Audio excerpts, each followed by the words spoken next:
In today's video, I'm going to show you how to generate memory from chats in Claude AI, step by step, so you can turn on this helpful feature in just a few seconds. If you use Claude regularly, this can make your conversations feel more personalized and efficient because Claude can remember useful details from your chats and use them to improve future responses. This is especially helpful if you're working on ongoing projects, repeating prompts, or just want a smoother AI workflow. If this video helps, make sure to hit the like button and subscribe for more simple AI tutorials just like this.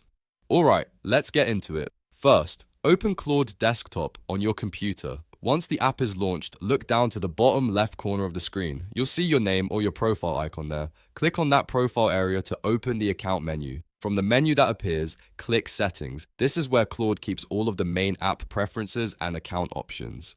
Now that you're in Settings, look at the left sidebar. You should see a section called Memory. Click Memory to open the Memory Settings page. This is the part of Claude where you can control whether it remembers useful information from your chats. On the Memory page, you'll see an option called Generate Memory from Chats.